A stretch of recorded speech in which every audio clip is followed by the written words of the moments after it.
বিরতির আগে আপনাদের বলছিলাম যে বানভাসী এলাকার ছবি দেখাবো। পুজো তো তাদেরও, কিন্তু কেমন কাটবে তাদের পুজো জানেন না তারা, বাড়িতেই তো ফিরতে পারছেন না। যেমন রায়গঞ্জে দেখুন নদীর জল বেড়ে বিস্তীর্ণ এলাকা জলের তলায়।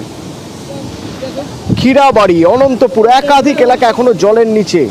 নৌকাই একমাত্র ভরসা। মুক্তা রয়েছেন আমার সঙ্গে এখান থেকে। মুক্তা, কি অবস্থা? মানুষ কোথায়? তারা কি রিলিফ সেন্টারে রয়েছেন? তাদের খাওয়ার কি ব্যবস্থা হচ্ছে?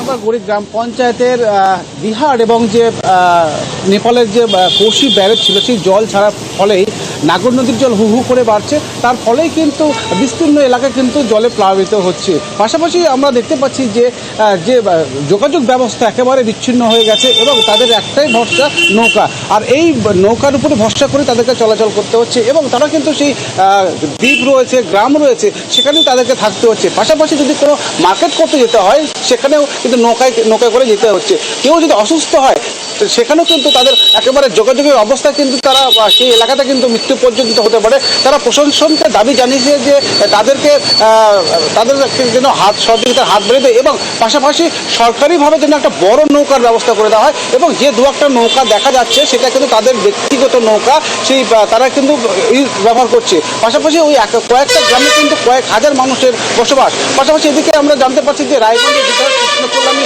প্রশাসনের সঙ্গে কথা বলছে এবং তাদেরকে ত্রাণের ব্যবস্থা এবং কীভাবে তাদেরকে সুরক্ষিত রাখা যায় সেদিকে কিন্তু নজর রাখছে প্রশাসন। এবং পাশাপাশি তারা সামনে দুর্গাপুজো, তাদের একটাই চিন্তা।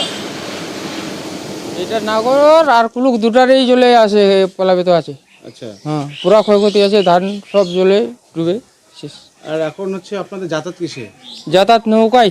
পঞ্চায়েত সমিতির পক্ষ থেকে নৌকার ব্যবস্থা করা হয়েছে? নাই, কিচ্ছু ব্যবস্থা দেয় না সরকার। বলছি এই যে দেখলাম যে আপনারা নৌকা এখন ভরসা, মানে এই কিসের জলে আপনাদের এই প্লাবিত কয়েকটা গ্রাম প্লাবিত হয়েছে? তো বন্যার সব